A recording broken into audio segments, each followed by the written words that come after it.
قوم لوط، جنہوں نے ایسی برائی کو ایجاد کیا جو ان سے پہلے دنیا میں کسی قوم نے نہ کیا تھا۔ ایسی بدکاری جس کی مثال تاریخ میں کہیں نہیں ملتی۔ اس قوم نے ایسا کیا کام کیا تھا اور ان کا کیا انجام ہوا؟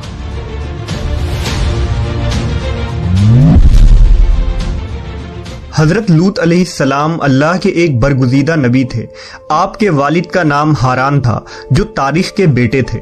آپ کی پیدائش عراق کے قدیم شہر اور میں ہوئی تھی۔ اس شہر میں ابراہیم علیہ السلام کا مسکن تھا۔ دراصل لوط علیہ السلام کے والد ہاران حضرت ابراہیم کے سگے بھائی تھے، یعنی حضرت لوط علیہ السلام حضرت ابراہیم کے بھتیجے تھے۔ چونکہ حضرت لوط علیہ السلام کے والد ان کے بچپن میں ہی انتقال کر چکے تھے، لہذا حضرت لوط کو حضرت ابراہیم نے بیٹا بنا کر پالا تھا۔ آپ حضرت ابراہیم پر سب سے پہلے ایمان لانے والوں میں شامل ہیں۔ آپ حضرت ابراہیم کے زمانے میں اہل سدوم کی رہنمائی کے لیے نبوت کے منصب پر فائز ہوئے۔ حضرت لوط کے بہت سارے معجزات ہیں۔ آپ جس وقت بارش کے لیے دعا کرتے تھے تو آسمان بادلوں سے بھر جاتا اور خوب بارش ہوتی تھی۔ حضرت لوط جس پتھر پر سر رکھ کر سوتے، اس پتھر پر آپ کے سر مبارک کا نشان بن جاتا تھا۔ سدوم وہ علاقہ تھا جہاں لوط علیہ السلام مبعوث فرمائے گئے۔ سدوم کے آس پاس 5 نہایت ہی خوبصورت شہر آباد تھے، جن میں سے ہر ایک کی آبادی 1,00,000 نفوس سے زیادہ ہی تھی۔ یہ علاقے نہایت ہی سرسبز و شاداب اور قدرت کی فیاضی کا حسین شاہکار تھا۔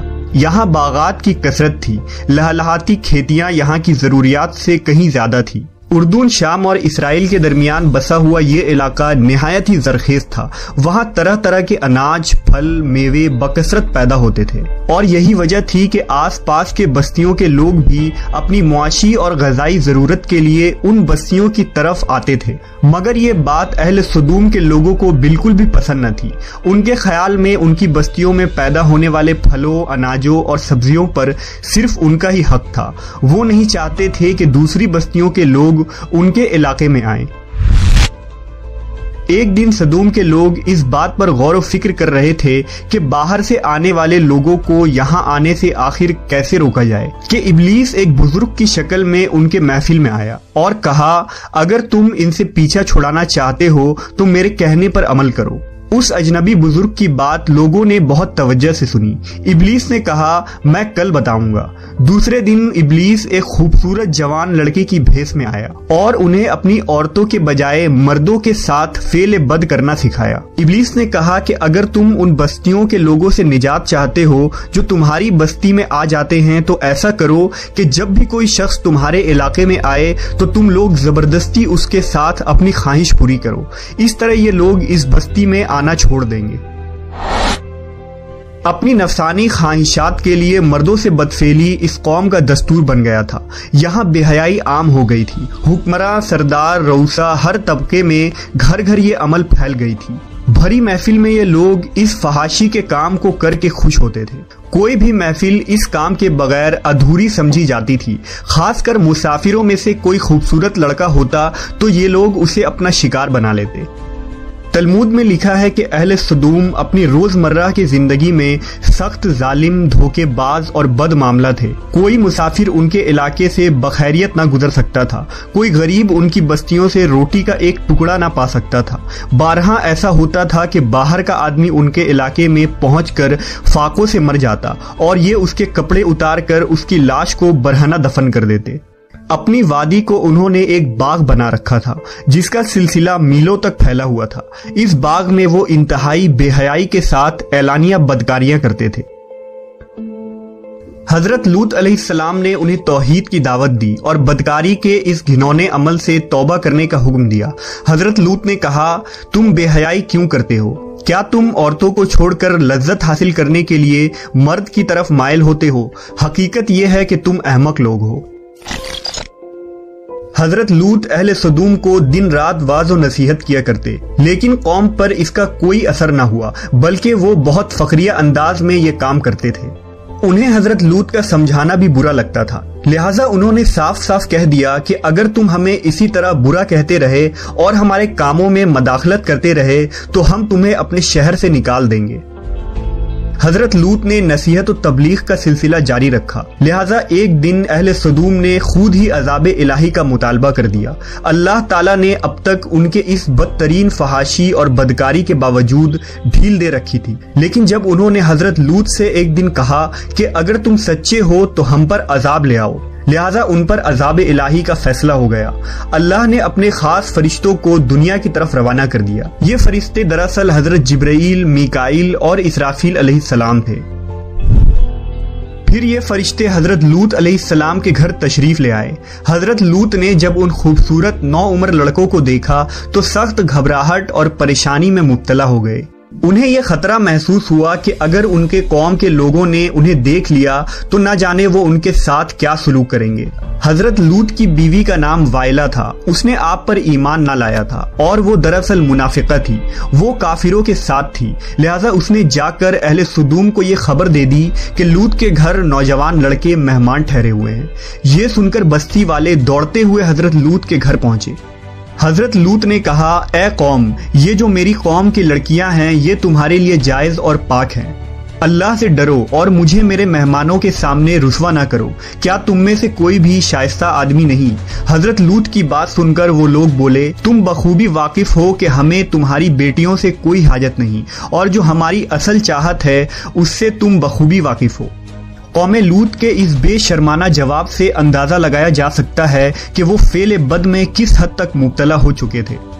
جب حضرت لوط علیہ السلام کی قوم ان کے گھر کی طرف دوڑتی ہوئی آئی تو حضرت لوط نے گھر کے دروازے بند کر دیے اور ان نوجوانوں کو ایک کمرے میں چھپا دیا۔ اس بدکار لوگوں نے آپ کے گھر کا گھیراؤ کیا ہوا تھا اور ان میں سے کچھ گھر کے دیوار پر بھی چڑھنے کی کوشش کر رہے تھے۔ حضرت لوط اپنے مہمانوں کی عزت کے خیال سے بہت زیادہ گھبرائے ہوئے تھے۔